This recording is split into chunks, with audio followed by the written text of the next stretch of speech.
Yo, this is Tony Vlaco's Team TV, baby. The winner of Survivor Cagayan Season 28. This is Survivor Talk with D&D. I'll be listening to you guys from my spy shack. I hope you put on a great show like you always do. Peace.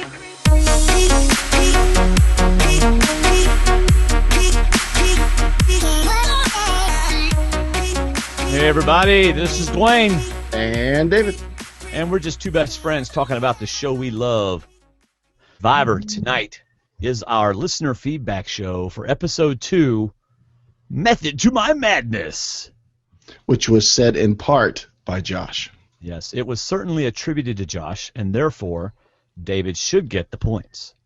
You had no argument near the argument I had last year about the tree on the ground, but still, you were right to get those points, but I had definitely right to get these points.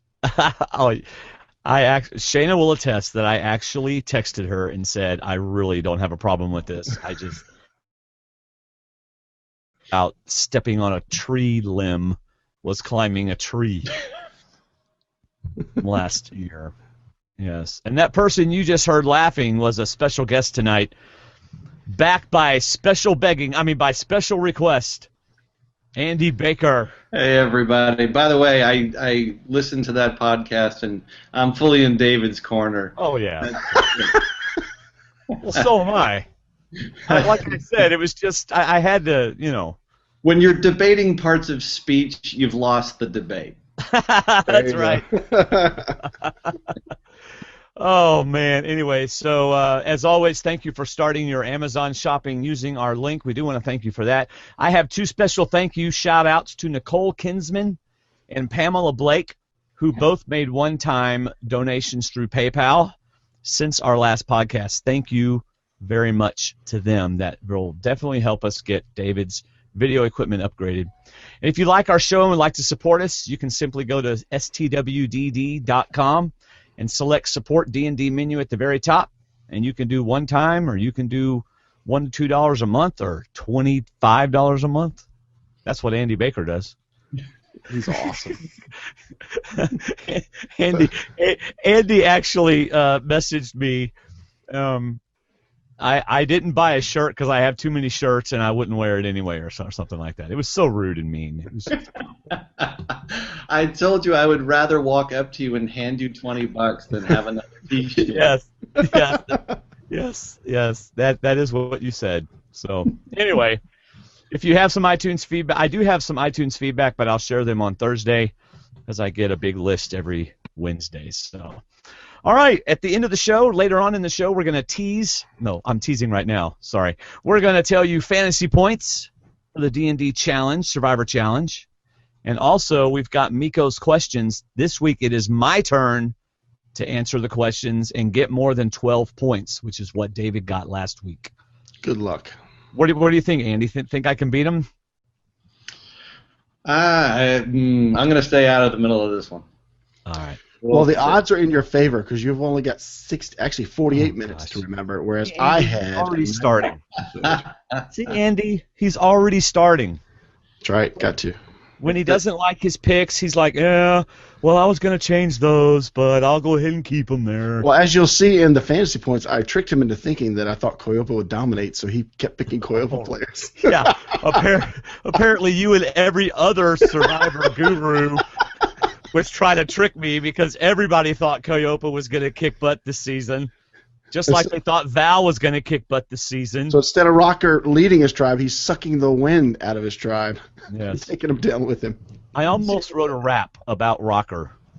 I was this close to being inspired for another song parody, and I was just going to write an original rap, but I thought I need to wait until after this week's episode before I write a rap. Don't you think so? A rocker rap. I'm eager to hear it. You set the bar so high last season with all the song parodies. We could have cut a CD last year, man. We could have made some money off a CD of parodies last year. No, we couldn't have because it's not original not music. Legally, no, not legally. But, I mean, quality-wise, they were awesome, so we could have done well off that. Well, thank you. So Andy's on tonight. We're going to do an impromptu Baker's 15. We weren't planning on doing this. Next Sunday night, we have a special guest. Do you know who that is, Andy? I believe you're going to be talking to Jatia. That's right, Jatia Taylor. The Rice Queen.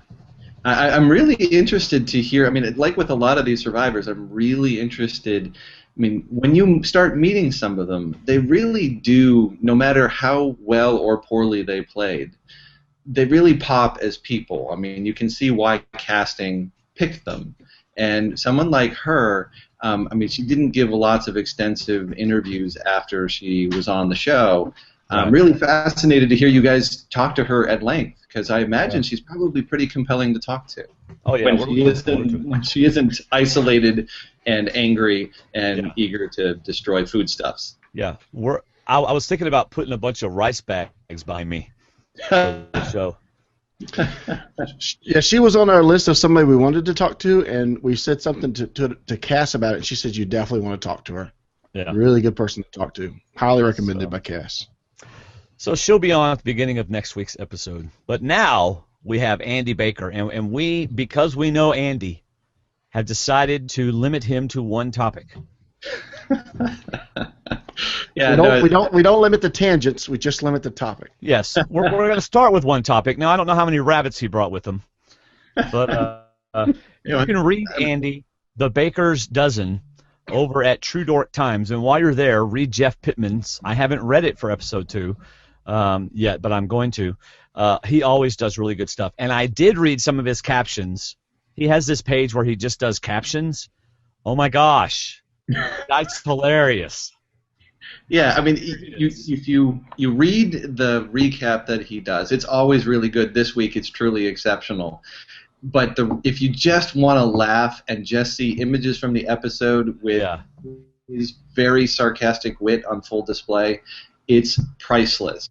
Yes. And this week he is pretty brutal on Mr. John Rocker, so it's very funny. That will be fun to read. So y'all go over to TrueDorkTimes.com. You can get there from our website, stwdd.com. Just go up to Survivor Links. I think he's the top one.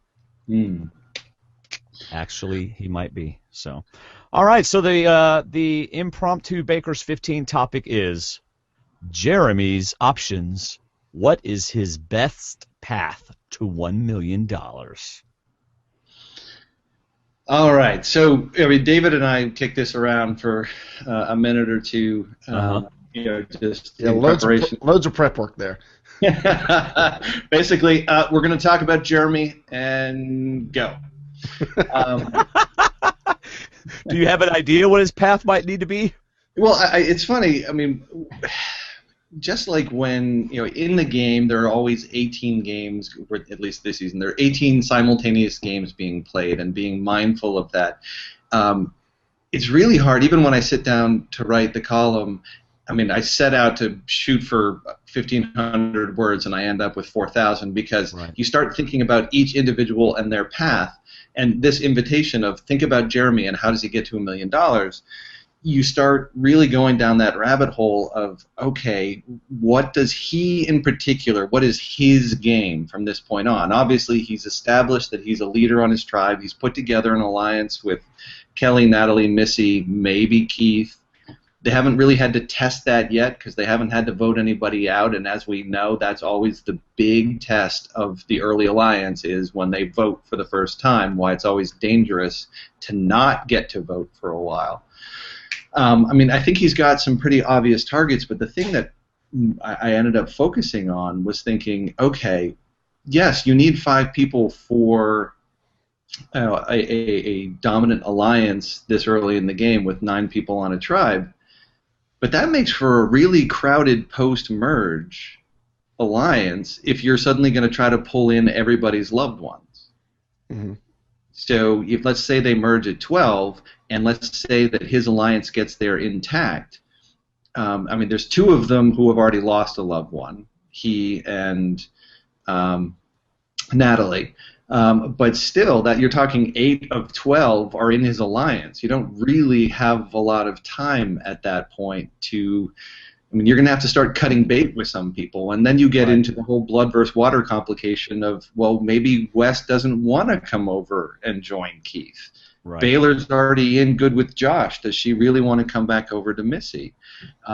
Dale, I think, would be willing and somebody you would want. So you get into these layers of game complexity, which I don't really think they're thinking through right now. I think they're thinking the first phase of the game, the pre-merge stuff, while also probably being somewhat worried about the potential for a swap. And that's actually one question I came in here with. Do you guys think there's going to be a swap?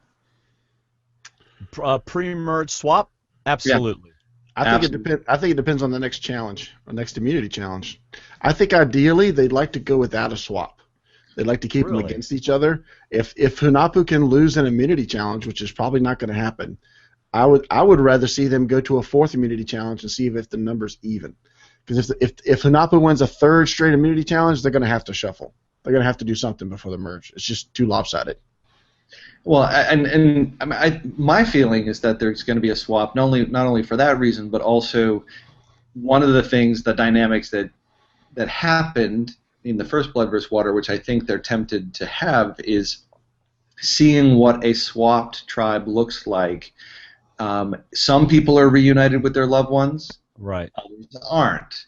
And it just adds a whole new layer of a social dynamic where, do I go with my loved one or do I go with the person I was aligned with on my tribe? Mixing it up that way, where, again, some get reunited and some don't. Yeah. It adds a layer which I think the producers probably want. But I think what's really going to press them here is the fact that you're not only do you have one tribe dominating, but you have one gender dominating. True.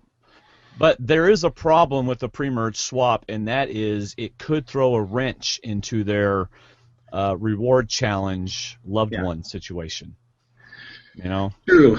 I thought about the different permutations that they could do with that, and I'm not sure what it would be. But which actually raises that other point of, I always get frustrated when they say one tribe is truly dominating the other. I mean, really, it's been two immunity challenges. The reward challenges are one-on-one things. I don't really count those. If they were full tribe, then I would say, yeah, one tribe is dominating the other. But okay, so you have two immunity wins, and that matters. Yeah. But it's not nearly as dominating as I think everyone is. I'll be interested to see if Jeremy can refocus on the task at hand, because with the soccer team I've been coaching since some of these girls have been coaching since they were 8, now they're 18, and I've gradually evolved the team into me taking on less responsibility and them taking on more, especially on the field. And when there's a situation going on, my first task is to ask them, solve the problem. Find the problem and solve the problem. Don't complain about it. Solve the problem. And Jeremy needs to focus on finish the game. Don't go after Rocker. Don't go after Julie. Finish the game. To me, it's going to be really hard. But at the same point, he hasn't lost his wife. She's just out of the game. And yes, he can be mad, and he can be mad privately. But I, for one, would think he'd need to go to Julie and say, hey, something happened. I don't know what it was, but Rocker just wasn't able to save Val like he promised. Now, this is acting. This is acting on his part. I know, but I'm just saying, if he goes against Julie and starts making accusations and starts throwing things out against Rocker, then he could become a target. He could become a negative vibe, and he could be the easy vote out if they say, you know what, my loved one's still over there, and they had a problem with Val, so why do I want to keep him? If he starts causing issues and starts raising havoc, then he's going to put a target on his back. I think he's got to go the other way, and if the merge happens or the shuffle and he's with Rocker, forgive and forget and move on. Whatever it takes to stay in the game. Don't make yourself a target. Yeah, I think this is really going to be a test of his leadership in that, okay, Val's gone, what do you do? And obviously we've seen two things. One, the teaser for this week where he's clearly talking with other members of his tribe about Rocker. Right. The only real reason to do that is if you're trying to turn people against Julie. There's no real reason to talk about the other tribe. And I don't know that hurts as much as it might, in that it's not like Julie was a part of his alliance. She's sort of on the outside, given what they've told us about the people that he pulled in. And the other thing that we've seen is in the super tease, we saw a shot of Julie breaking down, basically saying something along the lines of, John is messing with her game. He said he wouldn't do that. Right. And so clearly the heat's coming on her, and it's probably coming from Jeremy because Val is gone, because of the deal he cut with Rocker. and Rocker obviously messed it up in a million and one ways, and I won't go into that now because it's all over my column, and Right. I think you guys have probably already dissected that. But in the end, it's that test, and it looks like he's at least partially failing it. You hope he can rally from that, because you have to be thinking not only short term but long term, Right.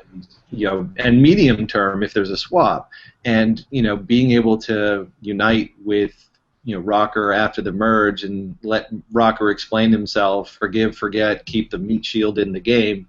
That's not a bad thing, but Survivor and Probst and the producers, they want these emotional reactions.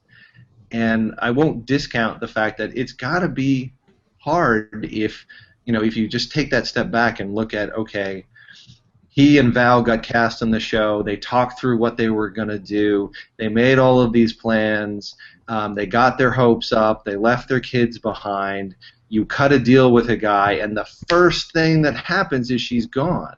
You're going to have an emotional reaction. Mm-hmm. That's compounded by being hungry, thirsty, and all the rest of it. Plus, he's in a power position and feels probably betrayed and doesn't really understand how it could have happened. Right. So you talk about the edit and stuff in the alliances. We saw Jeremy go to Natalie, who called him her boo, and we saw him talk to Kelly, and we saw him talk to Missy.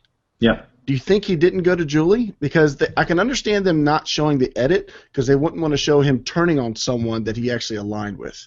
Because because he didn't choose to make a pact with Rocker, he was kind of forced to make a pact with Rocker because they both went to exile. If he seems like he's a fan of the game, maybe a student of the game, and I think he could figure out that Rocker's not. So Rocker would probably not be high on his list to make a deal with. However, he was forced into that situation by Rocker's girlfriend. So why not take advantage of Exile Island? Val, you missed that chance. So if he's kind of forced into that, so wouldn't you think the first person he'd come back to Hunahpu and talk to is Julie? Say, hey, guess what? We just made this deal. So there's got to be some sort of connection, unless they're showing in the edit that he has. They don't want us to know he has a connection with Julie, which makes it easier for him to turn against Julie. That'll tell his story better.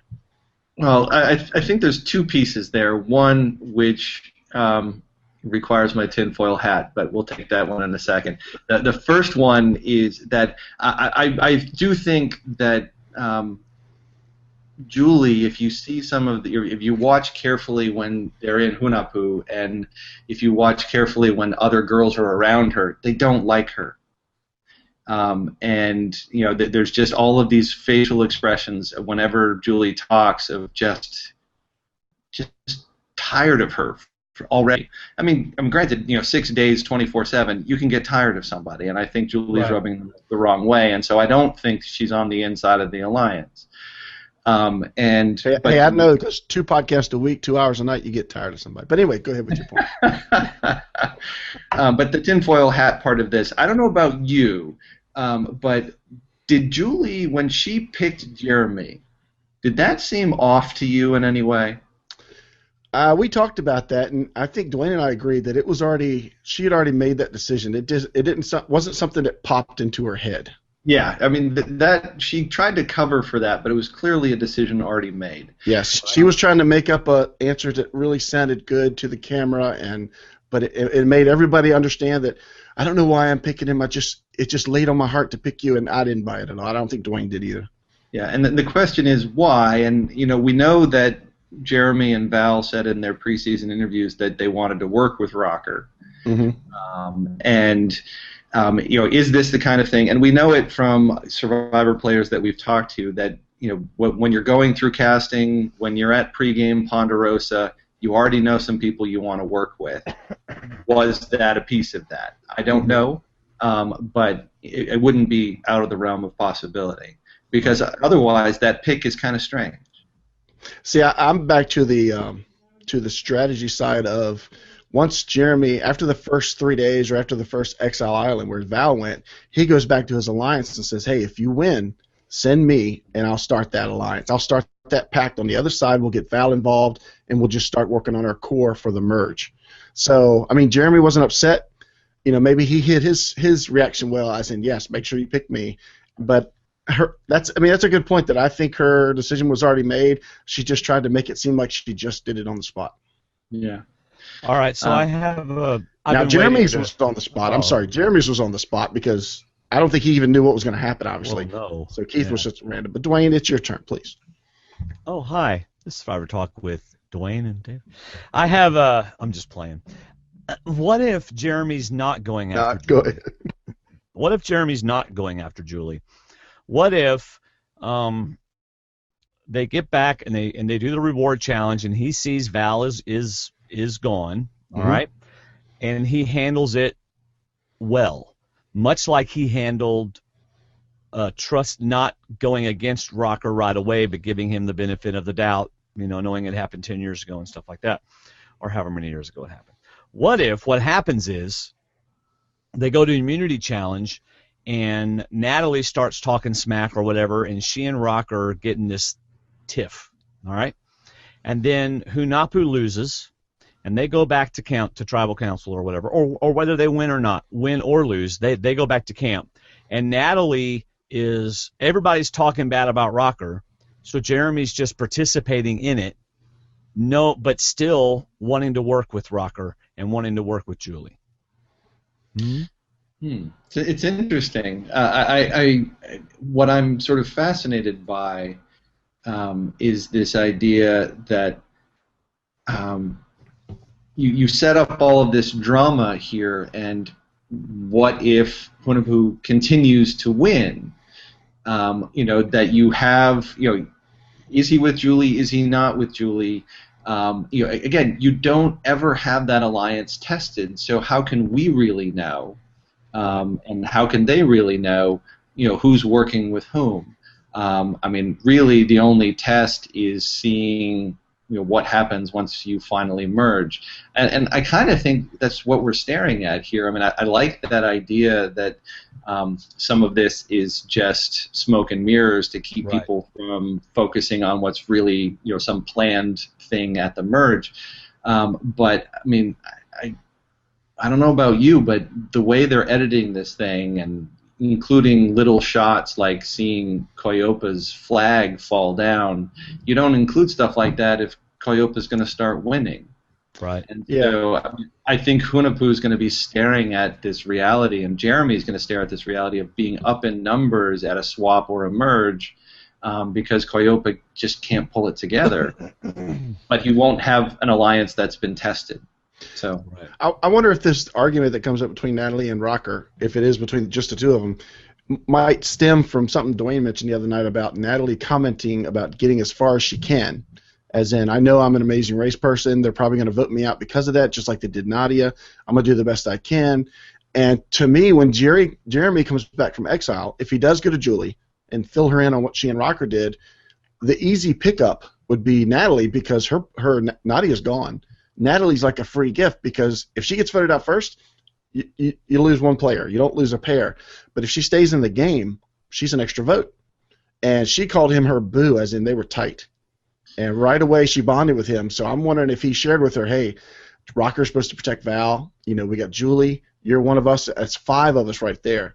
And then all of a sudden they show up, and he, after Heroes Arena, whatever ridiculous name, after that she sees how upset Jeremy is. So at the next immunity challenge, she starts mouthing at Rocker at the first chance about how he didn't stick to his word. So she's also pointing out that he's not loyal, he's not reliable, and she kind of goes off on him for Jeremy. It certainly would be. That's a lot of editing we're not going to see. Are you serious? Some of what we do see, though, like, I don't know if you have seen any of the challenge press photos, preview for for No, I haven't seen that yet. Yeah, Drew is actually getting into it with Rocker too. Yes. Oh. Right. Because Rocker, it's a challenge that involves people going out in tandems, it looks like. Yeah. Clearly it's the kind of thing that apparently Rocker's a bad sport about it, according to Drew. And, Rocker doesn't take that easily or lightly, and it just escalates from there, and other people are getting into it, and that's when his past has to come spilling out, and people basically throw it in his face. Yeah. Again, that just sort of leads to I mean, I know the conversation is how far does Jeremy get, or how does he get to the million? But it's like Rocker's a piece of that, and it's like how far does Rocker get at this point? I mean, it's this such an uneven edit. Like he's trying to play this nice guy, but he says stupid stuff. But he has an idol, but he does dumb things with Val. Right. He's just all over the place. Right. And when you have that kind of wild card, and you have a bunch of players who don't really know what they're doing, I think I mentioned it to you somewhere online that there's this critical mass of game dumb that's there that's really hard for someone like Jeremy. I mean, it's being edited right now as a Jeremy Josh strategic showdown, isn't it? Yeah, I agree. And the thing is, how do you move all of these pieces when, so many of them, it's like you say, do this, and it's kind of like if you're playing chess, but the knight doesn't know it's supposed to move up one and over a couple. It's just like people don't know what they're doing, and you just wonder if it's just going to turn into this mess. And Rocker's just one of those pieces. He's the classic bull in the china shop. He's going to think he knows what he's doing, and he's not. So how does Jeremy get to the end? I think he gets those wild cards out of there, tries to surround himself with the Missies and Baylors and Kellys of the world, and has pawns that he can predict. That's how. Genius. Absolute genius. The SCA 9000 agrees with you. And wrapping this up, I have the answer to the question that everybody's been asking. How can Jeremiah win $1 million? Or what's his best path? He has none because he was in last season. Okay, I'm sorry. Jeremy. This is why we don't let you talk. I'm just kidding. Yes. He has no path. He's not going to win $1 million. Who's going to win? Who's going to win? Josh is going to win. Really? Yeah. Even though Val is saying in her exit interviews that she's shocked by his edit because they all thought he was strategically scattered. Oh, well, I haven't listened to any interviews, so. I haven't had time to listen to too many exits, but I think Jeremy goes post-merge because he's such a threat. I think Rocker goes pre-merge. I just think he's going to blow up before then, and they're going to let him go. I agree that I think it's going to be Josh and possibly Baylor. I mean, even with all these Hunapu players over there, we're just not seeing a lot from Hunapu, as in who's leading besides Jeremy. Yeah. All right. Well, Andy, that was fun. Thank you. We got a lot of feedback to listen to. I'm surprised you didn't bring up Rocker finding that idol so quickly, but we can talk about that another time. Or did you cover that in your blog?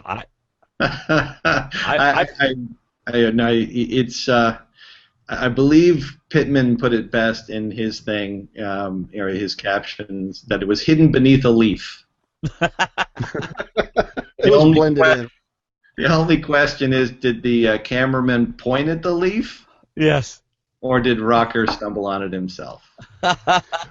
Not 7 of your paces, Rocker. 7 of our paces. Yes. Yes. Did you notice that, though, when he was doing the paces? Like, he was taking his giant rocker steps, but then only like 2.5 of them? Yeah. That's hilarious. Yeah. All right. Good night, gentlemen. It's always fun. Thanks, absolutely, man. You have a wonderful night, and hope you enjoy the rest of the show when you listen to it. All right. Catch you later. All right, man. Ladies and gentlemen, that was the infamous Andy Baker. Always a pleasure to have him on. And so there you go. It's time for listener feedback. Yes, it is. There's my bell. I'm just getting ready for all my right answers. No, I've got the bell over here. I've got the bell and the buzzer, so you don't have to worry about that. This is what I wish I'd had for all of your wrong answers last week. That's what I'm talking about. Anyway. All right, ladies and gentlemen, first. You'd have wore that buzzer out last week. The first feedback for tonight is from Paulina, and David's going to read it. So we're going to leave the continental U.S. and go to Warsaw, Poland for this feedback. She sent in a late feedback for episode 1. Oh, okay. Which we really don't mind. We even love that because sometimes we'll reply to it because we don't get it on the show. Yeah. Some of her points she made, she covered in this week. So I'm just going to read just a couple thoughts from her belated thoughts from episode 1. Oh. According to Nadia, the Girls Alliance had been formed before Val came back from Exile Island. And in some of her exit interviews, Nadia said that Val had shown her the hidden immunity idol clue, but they had little time to go look for it before Tribal Council.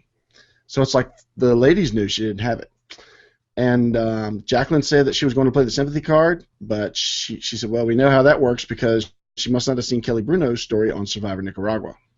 If she's playing the sympathy card, we haven't heard about it yet.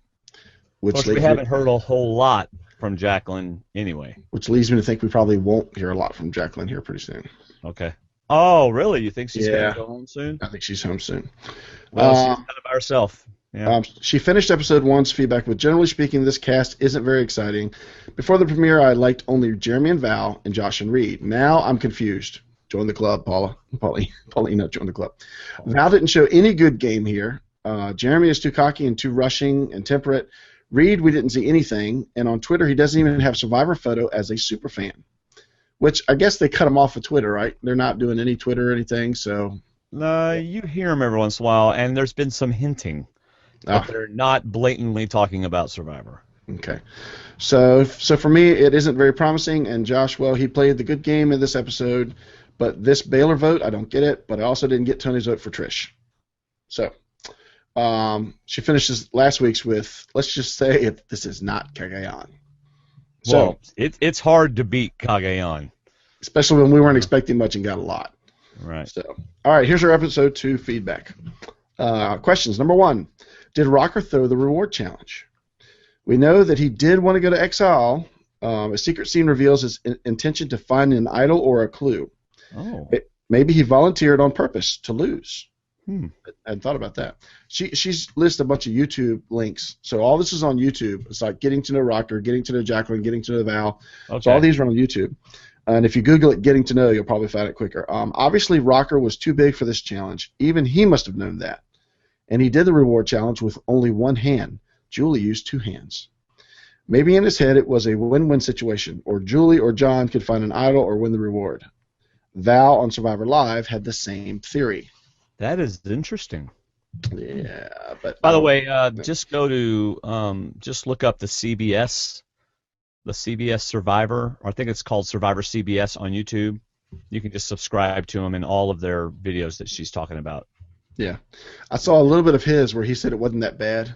So Jeremy describes it as desolate and nothing, and Rocker says it wasn't that bad. This YouTube confessional. Well, that's interesting, because my first reaction was no, he didn't throw it. But interesting thoughts there. I mean, you watch it again, it could fit that scenario. Mm-hmm. All right, number 2. Rocker told Val how votes would go. Did he still believe, after that conversation, that it will be 3-3-2 result? If yes, it demonstrates his huge stupidity. I find it hard to believe that someone could even think that way. Maybe he knew that it would be a 4-4 tie. After all, during the revote, he said about Val, I told you to play the idol, and I told you what's going to happen. Yeah. Now, do you still have your notes about who voted for who? I think was it Pittman that had those notes? I have it in front of me. All right, because that gets mentioned a couple times. Number 3, did Rocker really want to protect Val? Is it best to put 3 votes on the person who supposedly you want to protect? The answer would be no. Right. Not if you're trying to protect him. And why Baylor and not Jacqueline? If you want to protect your ally and at the same time flush the idol, the easier way is to tell Val, we're going to vote for Baylor, but actually split the votes between Jacqueline and Val. That's true. Yep. Very good point. This way we have 3 votes for Val, 3 votes for Jacqueline, and 2 for Baylor, which would have come from Val and Jacqueline. Yes. If girls don't play the idols, we have revote, and everybody puts their votes on Jacqueline. So Rocker keeps his promise, Josh stays loyal to his ally Baylor, and one of the outsiders is gone. Nice. Of course, Paulina, you're not on the island. We've got Rocker. So, unfortunately, we got what we got. Number 4, I'm still not sure who voted for whom during first voting at Tribal Council. That's what I was asking. Oh, I'm sorry. We didn't. Go back and listen to our podcast. Yeah, we didn't see Josh, Alec, and Dale's vote. Even Jeff Pittman is unclear who among Dale and Alec voted for Baylor and who voted for Val. I thought he's the one that posted it. That's where I got it from. So maybe he updated after she wrote this. Maybe. On Survivor Wiki, we have for Val, Baylor, Wes, Alec, Josh. For Baylor, Val, Jacqueline, Rocker, and Dale. If this information from Survivor Wiki is correct, it may suggest that we have another sub-alliance, the Young Guys with Baylor and Josh. I don't know if it necessarily points to that. I think it was basically this is who you vote for, this is who I vote for. But it could be. But we just haven't seen anything to that respect yet. Again, this we're not on the in, island, so we don't know. Exactly. This would fit with what Val said in her exit interview, that Baylor is close with the Young Guys. Now, that makes complete sense that she would do that. Right. You know, why go with the girls when there's less numbers? Why not go with the guys closer to your age? Really? That she's probably twice as smart as. But anyway, which are Alec and Wes. And according to Probst, in his talk with Dalton after first tribal council, Baylor has a crush on Alec. Moreover, before the game, she wanted to make an alliance with the Fabio brothers, as she explained on her TV Guide preview. So we haven't seen, I don't think we've, I say officially, but I don't remember anything about Alec and Baylor showmancing or anything that we've seen in the edits. Yeah. They're not showing it. Yeah. I hope we're not supposed to go back and watch all these extra scenes just to catch every little aspect. I mean, if they're not showing it, I tend to believe we're not going to need it. Right. Okay, so what I'm gathering here is I need to listen to at least one or two exit interviews. The problem is there's so many.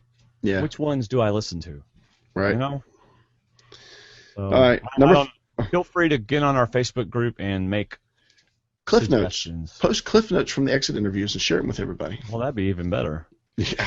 Less work. Something we don't have to do. I don't have to listen to a bunch of exit interviews. Yeah, because Dwayne gives me Cliff Notes from our podcast, so I don't have to go yeah. Actually, David, you have more time to listen to exit interviews. Number 5. Missy in her secret scene explains that Natalie is her closest ally in her inner circle. She calls Natalie her girl. So probably the alliance between Jeremy, Kelly, Natalie, and Missy is working well. I think we're going to find out pretty soon.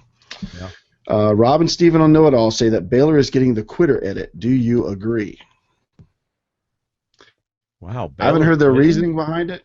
Yeah, I haven't heard their reasoning behind it because I haven't listened to it, but I don't get a Baylor quit edit. Gosh, I can't see Baylor quitting. I see Baylor having a good edit so far. Even though she hasn't been on the right side every time, I think she's getting a good edit. Gosh, I would like to know why they feel that way. Oh, well, okay. Number 7, her social game must have been pretty terrible. Josh was surprising seeing Rocker and Val's conversation, but Val had 3 days after exile. She should have talked with each of the boys. Good point. It seems like she only talked with boys about her 2 imaginary idols. Anyway, I love your show. Greetings from Warsaw, Poland. Paulina. How cool is that? We have people from Poland. We have smart people from Poland. That's a really good detailed feedback. It is awesome. All right. Thank you, Paulina. Next we have Will the Giant Ninja, who lives by the sea. Dennison. And he wrote this like Thursday night or something. It was like in my email box Friday or Thursday, so Wednesday night. I don't know. Anyway, here we go. What's up, guys? It's Will from Wonder Lake again, a.k.a. the Giant Ninja.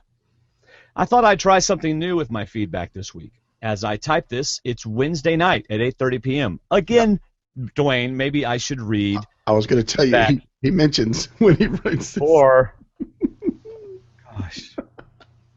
You're so cute, buddy. You know, don't call me cute. Did you call me cute? No, I said you almost did. I said you're funny. Oh, gosh. All right.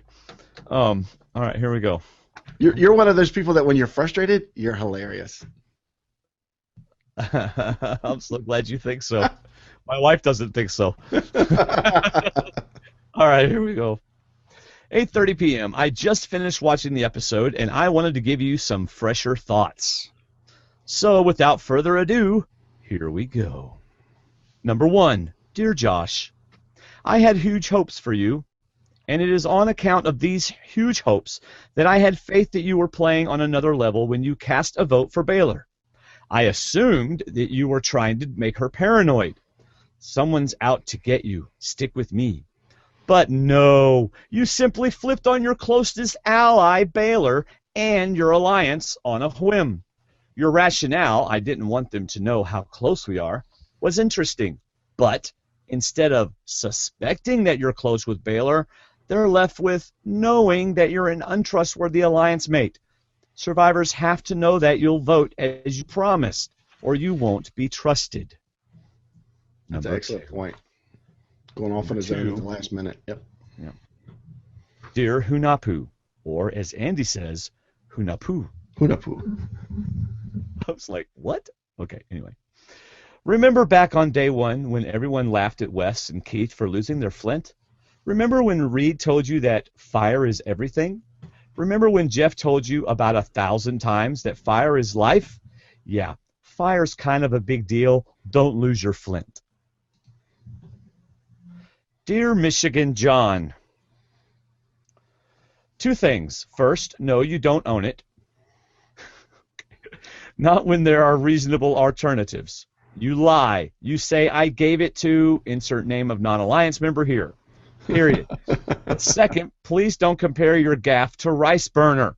She did it on purpose. Yours was an accident. She's a saboteur. You're just an idiot.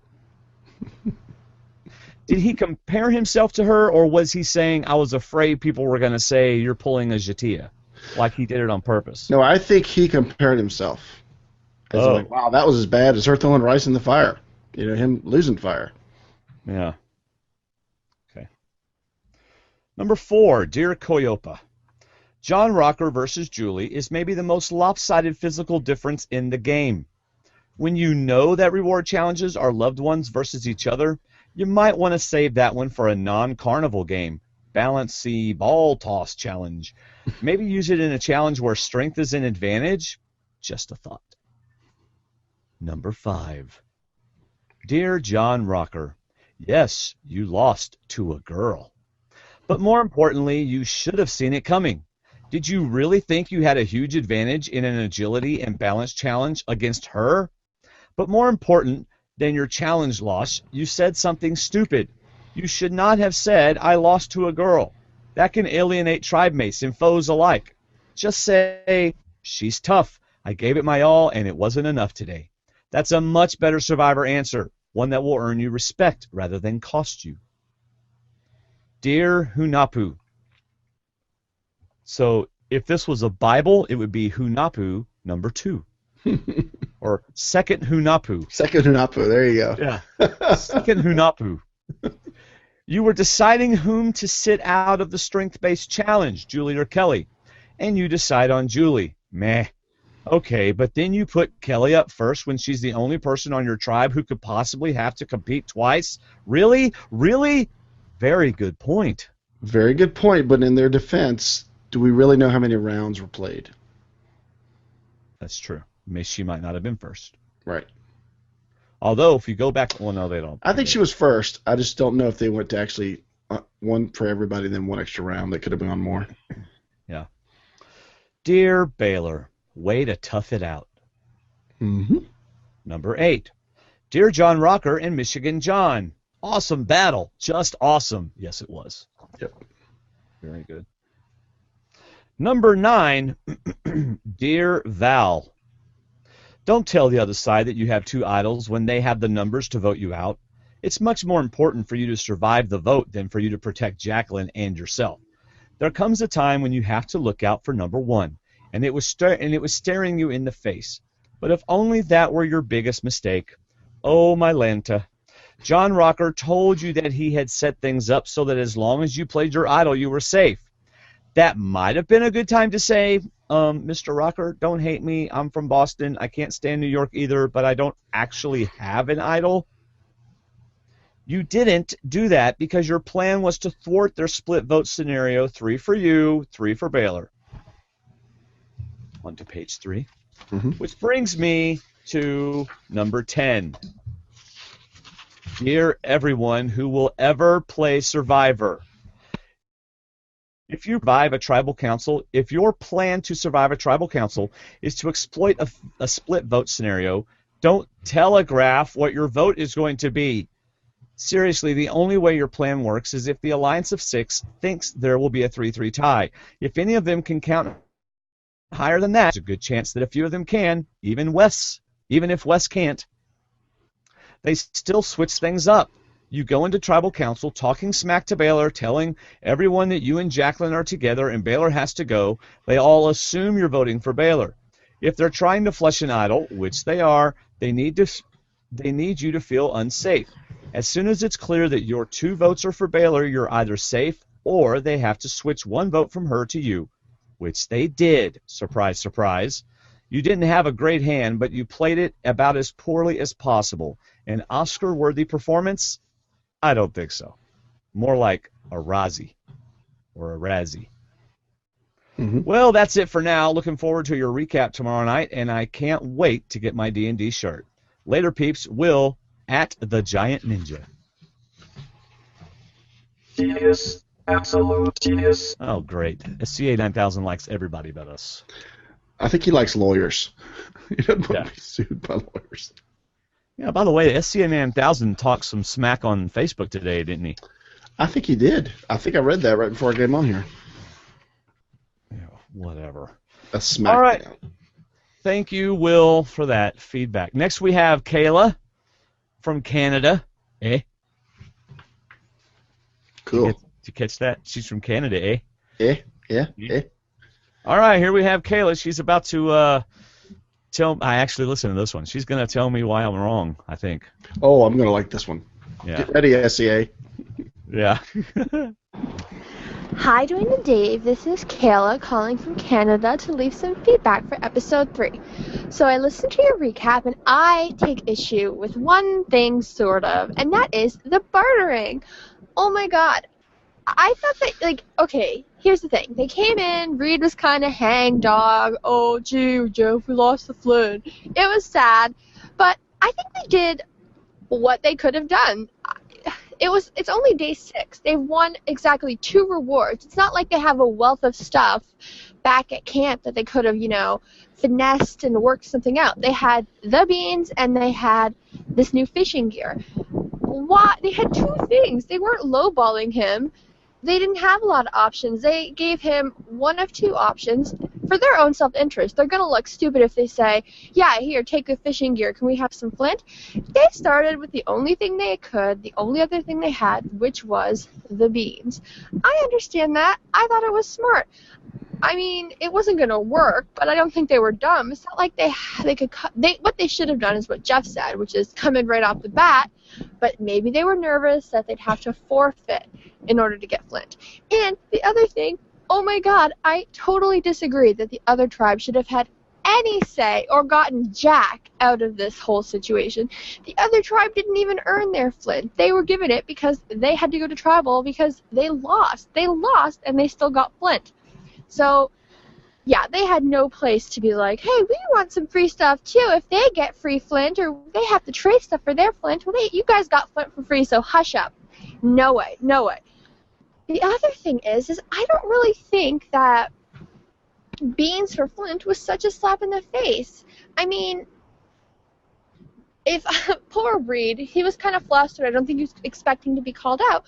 But what I would have said in his situation is, Jeff, we're trading this known quantifiable food source. It's material. We have it. We can eat it any time. We're trading it for our fire.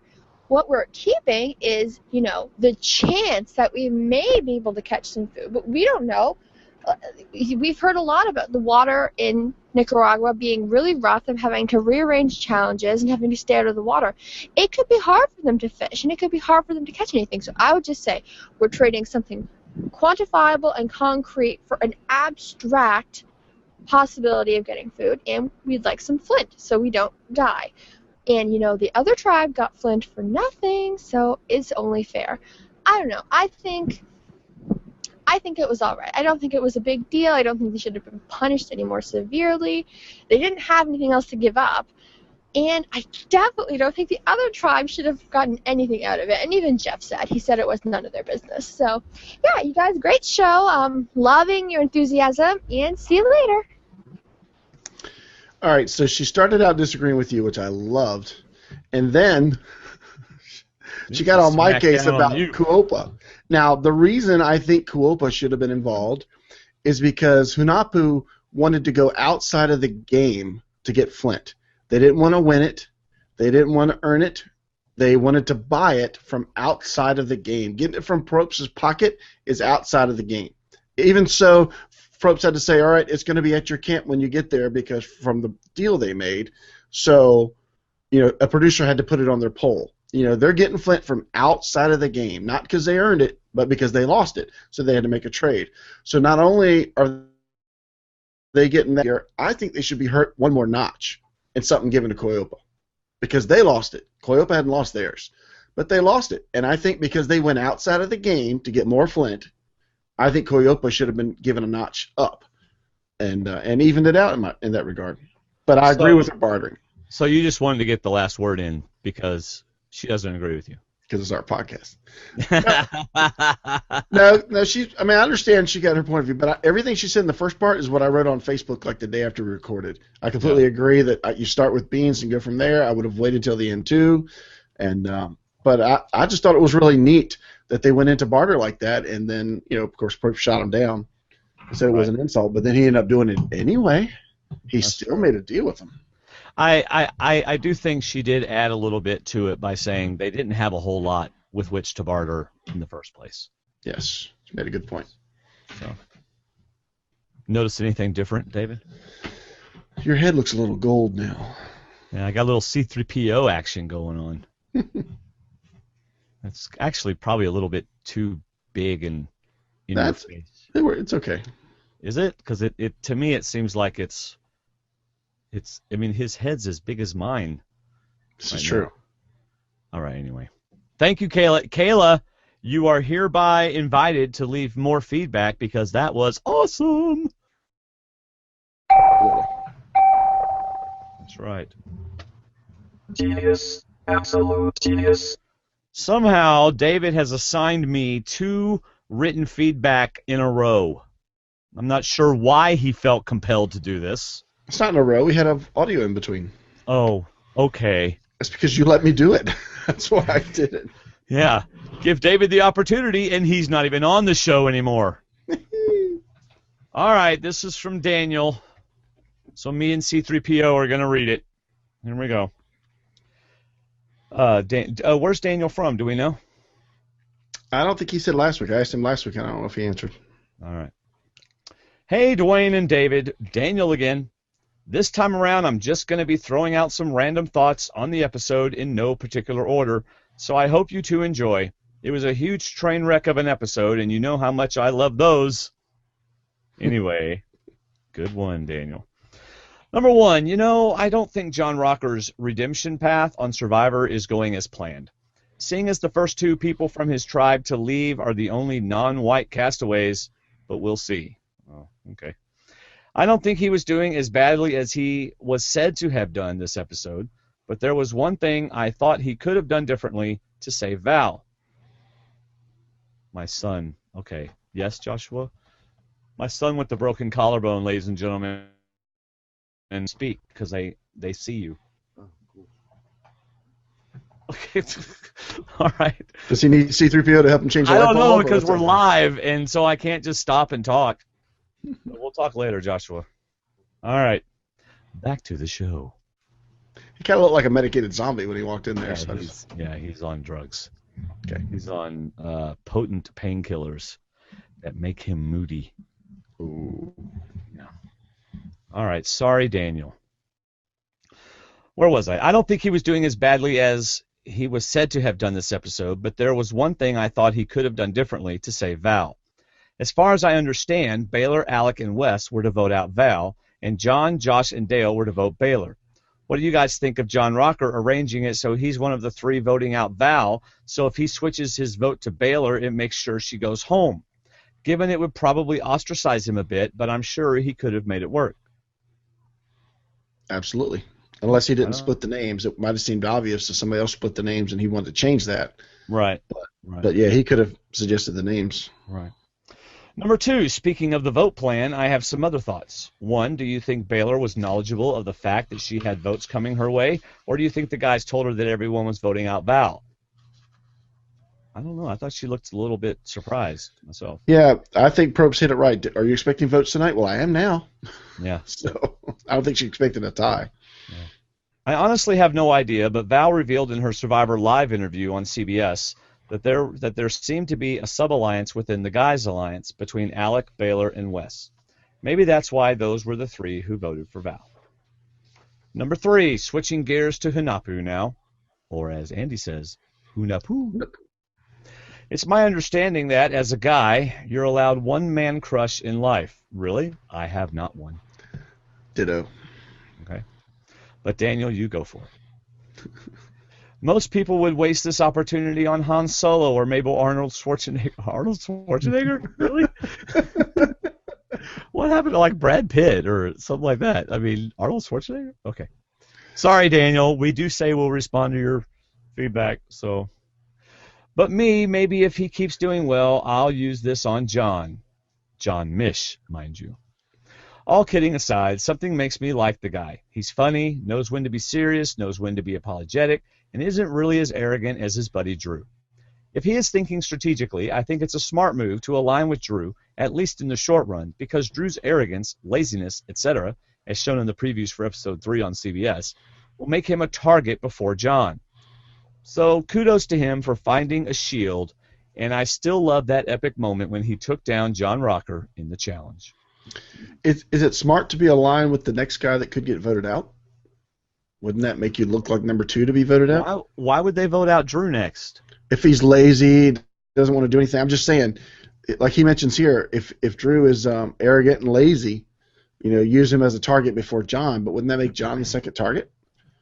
If that were the case, maybe. But there's a fine line to how lazy you can be and still be brought as the GOAT. Yeah. So is Drew crossing that line, or are people looking at him going, people aren't going to vote for him to win. We don't need to send him home yet. Plus, he can do well in challenges. Yeah, I think John's made more relationships than we're seeing. Obviously, he does seem like a really nice guy, fun guy, and I wonder if this laziness comes from episode 1 where he said, "I built the shelter. Why do I have to do anything else?" Well, yeah, maybe so. Maybe he's feeling entitled. But I like John as well. I hope he does well. All right, number 4. As far as did I already do that one? No. No, okay. Number 4, as far as Jeremy and John Rocker's deal goes, I am conflicted about whether Julie will actually be targeted or not as a result of Val going home. Obviously, Rocker's not going to be able to explain himself sufficiently to Jeremy, so Jeremy might feel bitter, and Julie's edit hasn't really suggested that she'll be in it for the long haul. However, Drew's edit suggests that he is a young, idiotic, egotistical guy, and I do think that his downfall is imminent. Who do you think is going home from Hunapu should they lose? Who is going home from Hunapu if they lose? What do you think? See, that's really hard because we've only seen Jeremy and the girls. We just haven't seen anything from Reed or much from Keith.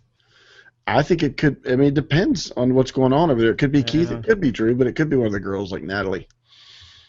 Unfortunately. Yeah, it could be Kelly, John, Reed, Keith, Julie, Drew, Natalie, Jeremy, Missy. Exactly.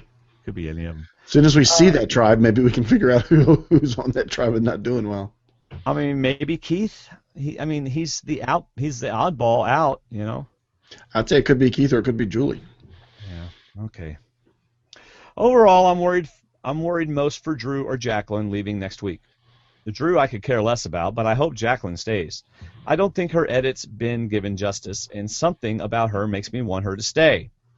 Anyway, thanks for reading this, and I'm loving your show. Keep up the good work, Daniel. Thanks, Thank you, Daniel. 2 times in a row, he is the reigning, him and Will, reigning champions. Well, and our next one, too. Kathy, who just can't seem to do it all in one audio feedback. But she explains in the start of the second one. Kathy, I'm sure you're watching. Figure it out. Figure it out. Just playing with you. All right, here we go. Kathy Trentham from Parts Unknown. All right, so Natalie, it was actually refreshing to see a tough girl cry.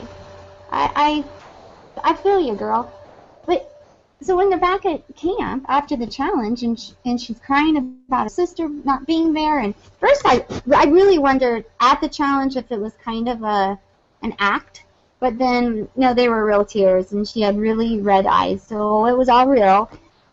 But okay, so as far as showing empathy, who really showed true empathy? Missy or Julie?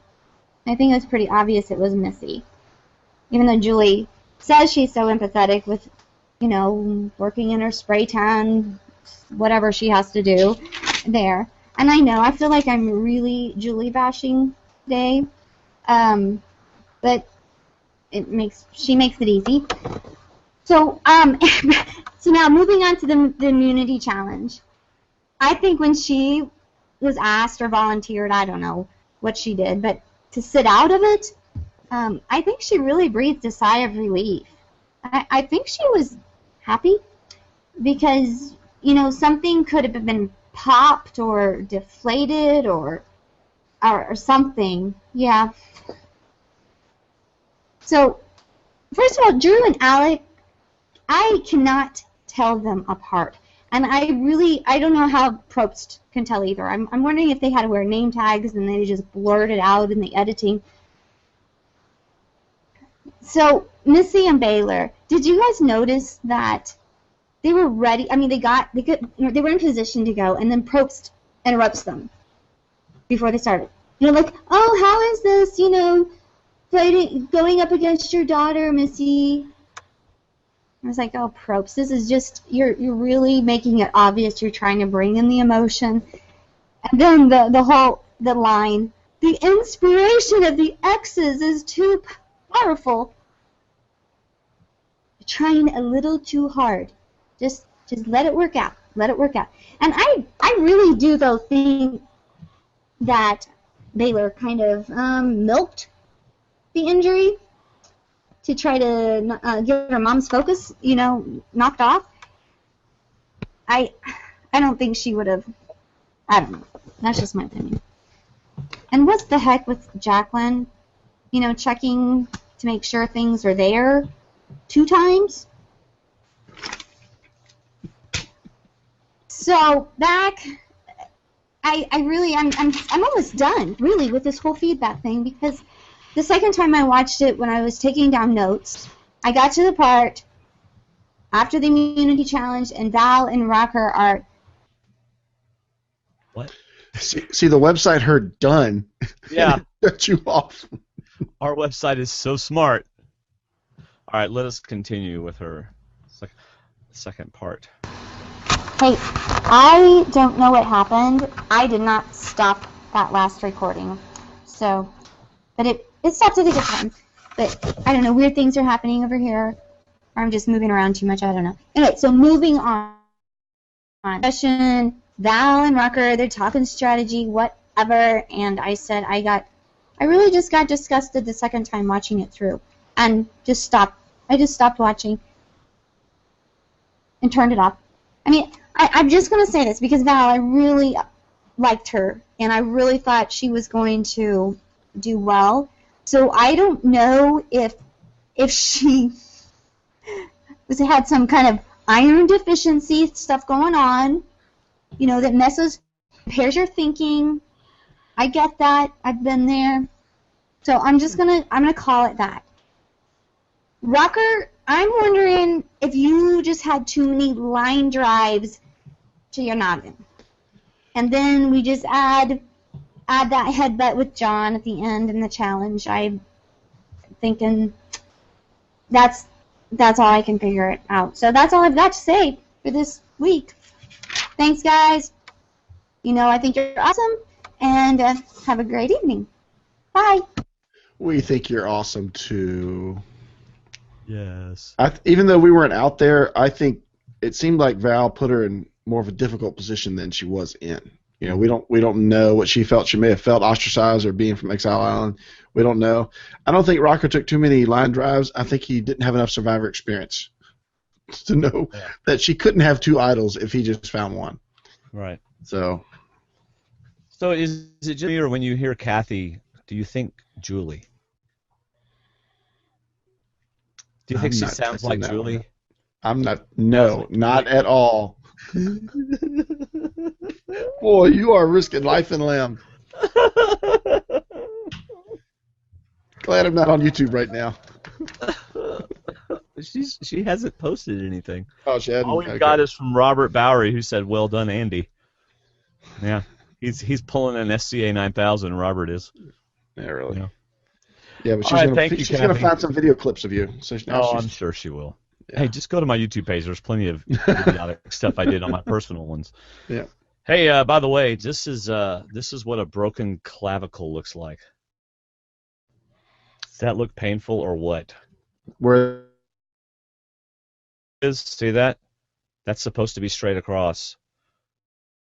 Anyway, David froze. He's so in shock, he froze. All right, next we have... Oh, it's time for the Miko Challenge! As soon as David gets back online. I don't know where he is. David?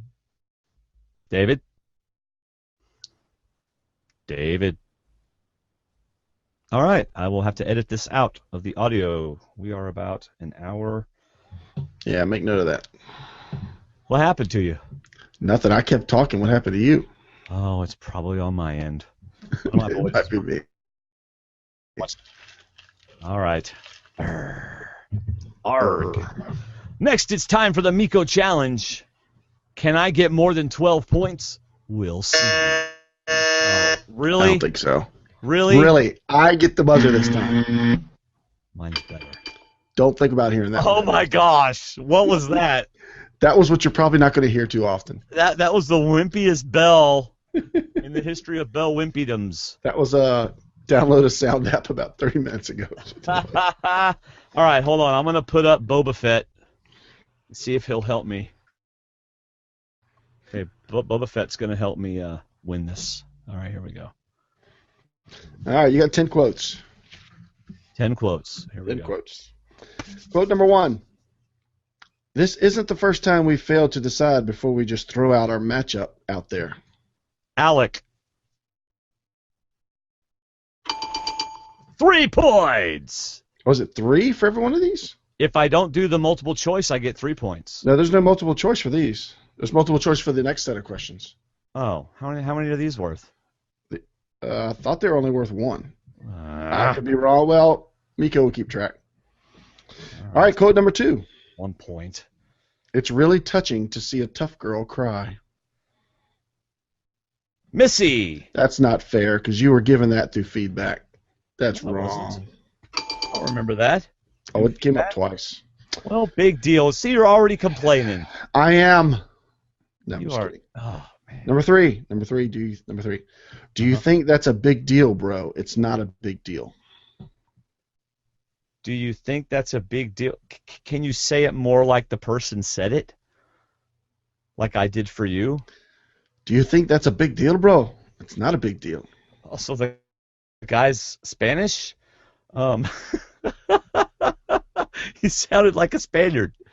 All right. Do you think that's a big deal, bro? That's not a big deal. What were they talking about? I do not remember. Rocker. It wasn't Spanish. It was Indian. Oh, it must have been Natalie. Oh, yeah, she was She talking said it to about the John Fish. 50-pound. All right, hold Yeah. on. I got to switch out Boba Fett. He failed me. How many of these things do you have to Where switch did out? C-3PO go? All right, number 4. We have some people on our team that you wonder about sometimes. What? We have some people on our team that you wonder about sometimes. Gosh. I don't know who said that. We have some people on our teams that you wonder about sometimes. Val. Who It's said it? Josh, Oh, yeah. I don't remember that. right before Tribal Council. Okay. Number 5. No, we can't survive without fire. Well, okay. No, we can't survive without fire. Natalie. Very Yeah. good. Very good. She said that right at Tribal Council. Yeah, I mean right at the Reward Challenge. Yes, she did. Number 6. I'm prepared to make big moves. That's Val. Mm-hmm. That's what I'm talking about. Number 7. I think we have possibly lost our Flint. Oh, I think we have possibly lost our Flint. You've got a 1 in 9 chance of getting this one right. That was Kelly. What? Yes, It was Julie. She was messing around digging for it. Yeah, it was Julie. I thought Kelly said that. No, you're just guessing a female. So No, I'm pretty sure Kelly said it. not according to Hey, Miko. Miko's the official. but if they both said it, I should get points. Kelly did not say it. Number 8.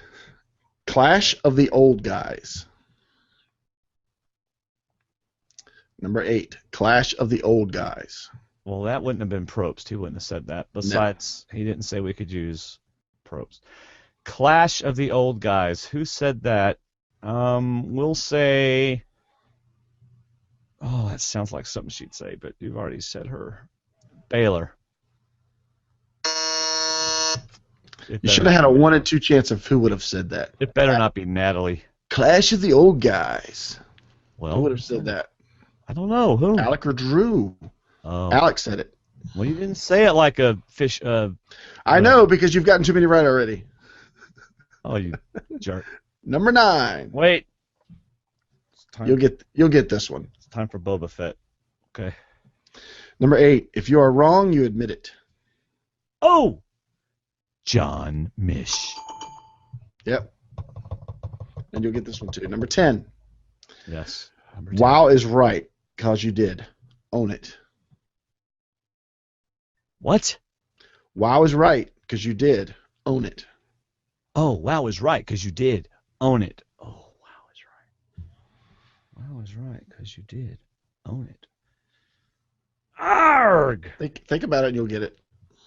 Wow is right, because you did. Own it.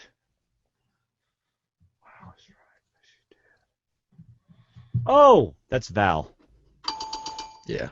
I was getting ready to say, just think of somebody saying, wow. As No. I'm glad you didn't do that, because that would have given it away. I know. Okay. So how many did I get right? I counted 1, 2, 3, 4, 5, 6. Boom, chakalaka. The same as me. Oh. Actually, I missed the first 4, though. You got the first 2 right, and that scared the daylights out of me. I nailed the last 6, but I missed the first 4. All right, here we go. All right, here's your multiple guess, if you don't right. get it right on the first guess. All right, here we go. Number 1, how many times did Rocker drop the ball during the reward challenge according to the broadcast? Yeah, you're going to need both of them for these. How many times did Rocker drop the ball? During the reward challenge, according to the broadcast, the edit. That would be 3 times. Same guess I did. I said 3 and it's wrong. Wait! I get the chance with the... Yes, you get 1 point if you get it right. Your multiple guesses are 6, 4, or 2. 2. It's 4. Seriously? Yeah, I said at least 3 or 4. I thought it was just 3 though, but it was 4. Well, I am feeling very stupid C-3PO. Get out of here. Drop the baubles. Number 2. Okay, you'll get this one. Where did the immunity idol clue say to dig for the idol? 7 paces north of the well. Yes, you got that one right. 3 points. That's 3. 9 points, David. Plus 3. If the questions are only worth 3, or are only worth 1, yeah. Let's see. Question number 3. This one's tough. How many lines did Keith have in the second episode? How many lines of speak did he actually have in the second episode? 1. That's 3 more points. Sorry, that was loud. Woo-hoo! Yep, very good.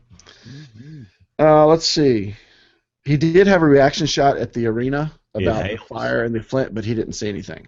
It helps. Yeah, we heard that like 12 times. Boba Fett. Way to go, Boba Fett. Who? Boba Fett, whatever his name is.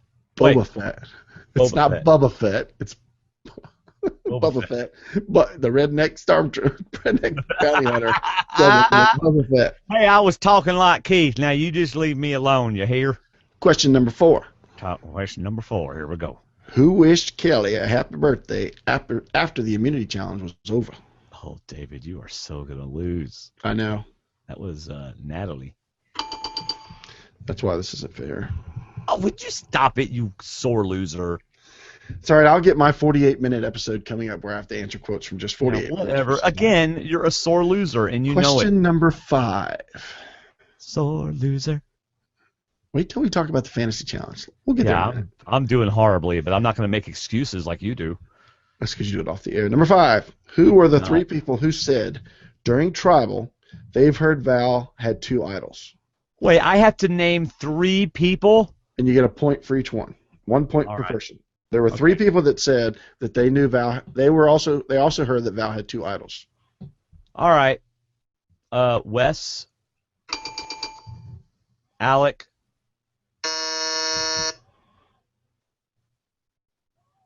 Baylor. You got the same 2 out of 3 that I did because I said Alec as well. It was Dale. Dale spoke in this episode. He said, "I know it's quick, but you can see all 3 of these people with their hand up, indicating 2 idols and saying the words. No mention of anyone else during that segment because Purpose actually said, who else knows? She's got 2 idols. You did really good, really good, especially with the. Well, you did the same as me on the quotes, but I think you got 2 more. I got a few points, but not as many as you. But my points don't matter anyway. So. Why aren't your points? Oh yeah. Yeah, because this is your challenge with little Davey.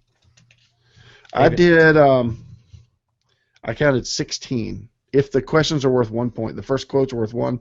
I got 16. You probably got like 19 or 20. It might be more than that because you got a bunch of them right down below. You got 9 points from below and at least 6 up top. But like you said, it might be worth more. Because we'll put it and we'll find out how bad you beat me on that one.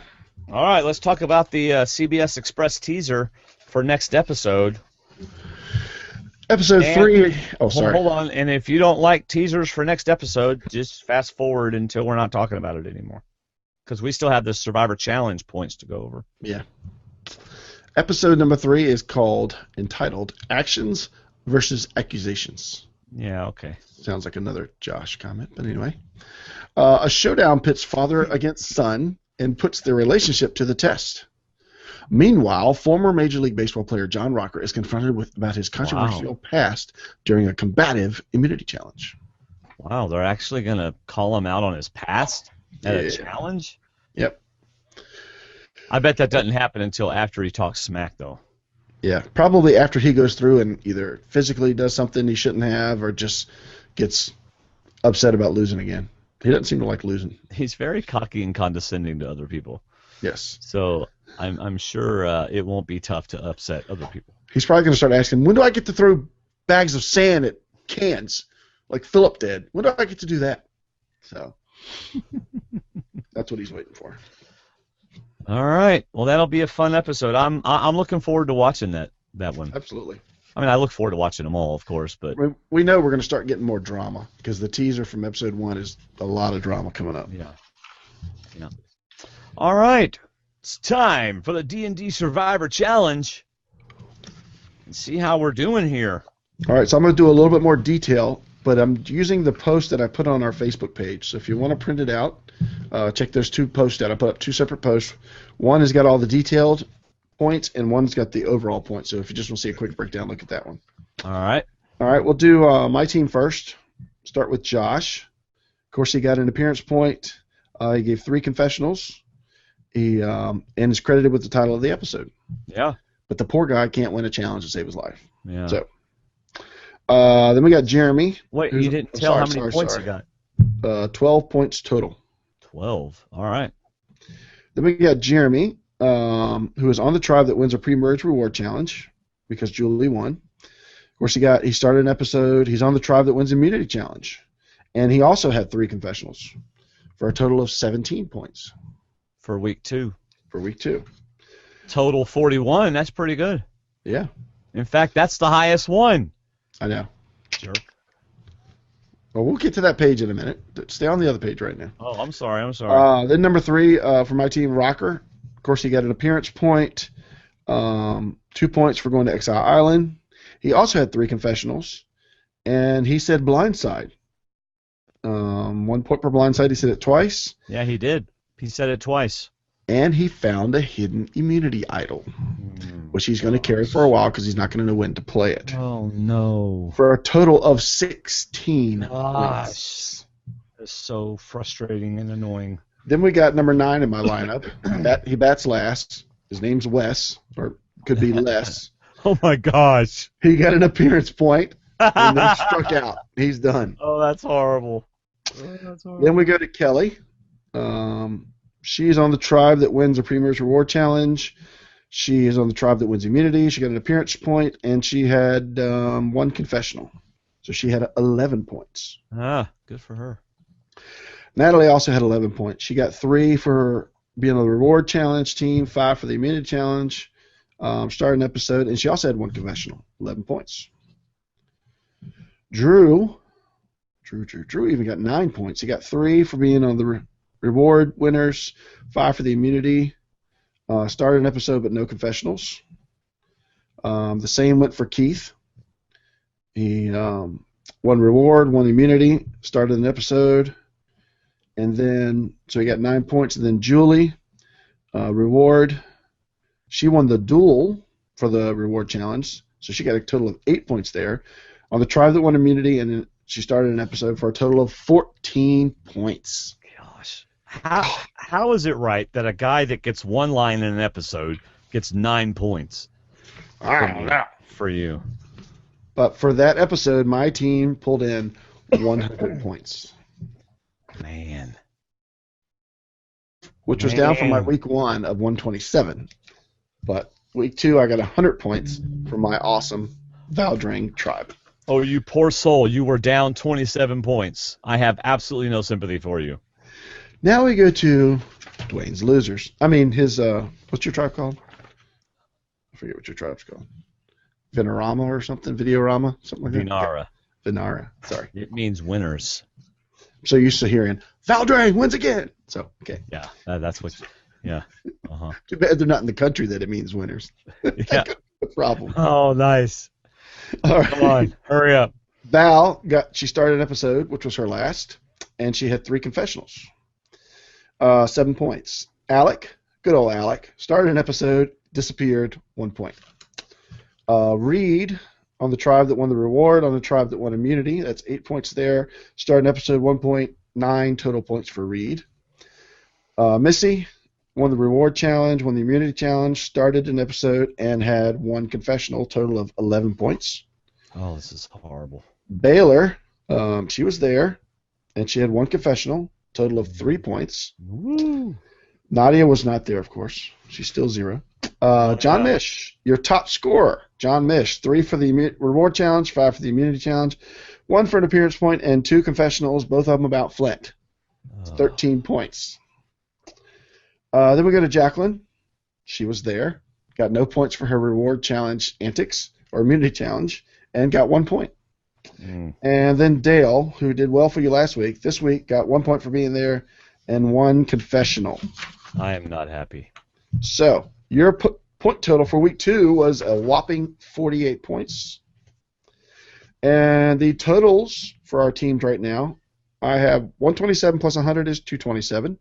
You had 106 the first week, just 48 the second. And you have a whopping 154 minus 2 castaways. Yeah, it's really... You're down to 7, and I'm at 9. We're just going to see how this carries out the rest of the season. It is not looking good for the old Vanira tribe. Yeah, but things are going to balance out because the Miko challenge is kicking my butt right now. I mean, we've still got a whole season ahead of us, pretty much, so that's things right, can change. Because I think Shayna said when we get to the merge, I was riding on Tony and Cass the rest of the way. That's all I had left last year. Yeah. I don't know what you did, but all of a sudden you went out of focus badly. That's just me. Sorry. No, seriously, you like put the paper in front of the camera and it focused on it, and now it won't go back to focusing on you. Okay. There it goes. I had to undo the paper in front of the camera. By the way, I just got a text from an unknown number, but it may have been somehow Kathy may have my phone number because it says, "Yep, I heard. Be afraid, very afraid." Get him, Kathy. Yeah, get him. I think it might be Kathy. Look, I'm sorry, Kathy. I just know what buttons to put. I know what buttons to press. She's going to call our feedback line and go, be afraid. Be very afraid. No, it'd be like, be afraid, very afraid. Or it could be a click. I don't know what happened, but be afraid. Be very afraid. It's going to be all the first message. Second message, crud. Third message, be afraid. Crud. Fourth message, be afraid, very. Fifth message, be afraid, very afraid. That's what it's going to be like. I hope that one worked. You go, oh, crud, it popped. Your phone's about to blow up, so be ready for more. She's going to kick me out of her water cooler group. All right, final thoughts on episode 2. We're about to wrap this show up in an hour and a half. Way to go. Way to go. By the way, I just got to tell y'all, our numbers, our audio download numbers, I don't know what you're doing, telling your friends or something, because we have some great download numbers. People are downloading our podcast. Thank you so much. It's awesome. And our Facebook group hit 450 today. I added group number 450. All right. Those conversations are just incredible. Yeah. 500, David. 500. Before we reach our 200th episode. And we are on episode 181. Oh, we can do it. 19 more episodes. That's about 8 more weeks. And we hit 500 on the Facebook group. Now, we only want people that want to be on the group. So don't go, inviting your mom, adding your mom to the group, and your mom doesn't even know it's about. What is this group you added me to? So tomorrow we're going to be down to 421 because people are going to take their parents off. It's going to be like, why did you add me to a survivor group? Are you having drug problems? No, Mom, no, now I know. You've been acting awfully strange lately. Tell me the truth. Yeah, my mom did that to me once. And all I had done was, dipped Skull for the first time, so I came home really high from Skull. Really? You're on drugs. I know you are. I have a friend, and her son's on drugs, and he acted like this. I said, no, Mom, nothing happened. John, call the pastor. Call the pastor, John. I just want to go to bed. We need the pastor and 2 deacons. Get them over here right now. You're on drugs, I know it. And I couldn't tell him where I was because me and my friend Rich had gone to see his girlfriend out of town, and so I didn't want to say that. So, I was just like, just let me go to bed, Mama. Well, I'm worried about you. Come over here. Gosh, bless your mom's heart. I know. My mom, you know what irritated me about my mom, even though I love her to death? What? The woman would stay up until I got home. So there was never any sneaking in and, not letting her see anything. It was my mom was up in the recliner reading her Bible when I got home. I'm so serious. You knew what you were going to be facing when you got home. I know, so, it's like I'm straightening up my hair, trying to get my clothes all looking good and everything. And I didn't drink or anything, so it wasn't any of that. But I was usually out with my girlfriend, and I didn't want my mom seeing me after a date. But I'd come home, she'd be like, "Oh, now sit down on the couch and let's talk about your date. How was it?" Mom, it was really good. My mom must have read you don't want all these details. See, my mom must have read the same handbook because she also set up, but she didn't want to know anything. She said, just glad you're home. So, because I didn't drink either, so she knew better. Yeah, usually it was just glad you're home or why are you 10 minutes late? Yeah. It's because I kissed her by the car until my phone, well, I didn't have a phone that had an alarm back then. I didn't have a phone. What was tough is like, when I was dating back in high school or first part of college, is you'd be at the girl's house and it takes you 10 minutes to get home, but you still think you can kiss until 5 minutes and make it on time, and so you finally get home and it's like, I'm sorry, but I got behind a train, David, are you gone again? I'm so sick of you being gone. All I heard was now you're back. Are you back? I'm back. Did you miss everything I said? You're 10 minutes late. Where have you been? Yeah, well, yeah, you missed everything I said. I No, missed it. hey, my mom is awesome. We had some great late night talks, and I was not a bad kid. I just, I had a girlfriend, and I liked her, and I liked kissing her. Anyway. So, anyway, what? What's wrong with that? Nothing. It's time to go to bed. All right. Do you have any final thoughts on episode 2? No, but I think we're having a banner year on feedback. We still got a few that haven't. I wonder what Enrico's doing, because he hasn't said anything in yet, if he's watching this year. But we got some awesome feedback What's this up with season. Enrico and Hopefully our podcast is getting better, because our feedback is definitely getting even better and better. Wendy Zell used to leave us a lot of feedback until I made fun of it once, and she stopped. And you apologize. Because I apologized. I felt bad. Let's see. She's very busy right now, so that's all good. Oh, David joined the call again. All right, y'all. Obviously, things are not going well on our end, so we are going to wrap this up. That was me. Yeah, I know. So I don't have any closing thoughts other than it was another episode of Survivor, and I enjoyed it. So that's all I got. Do you have any more final thoughts? Nope, that was it. I agree. All right. Thanks for shopping Amazon. Follow me on Twitter at Survivor_talk. Join our Facebook group, facebook.com/groups/SurvivorTalk. Music for tonight's show is the song Summit by Skrillex. And thanks again for listening, everybody. That's all I got. How about you, Dave? I'm done. All right. See you, everybody. See ya.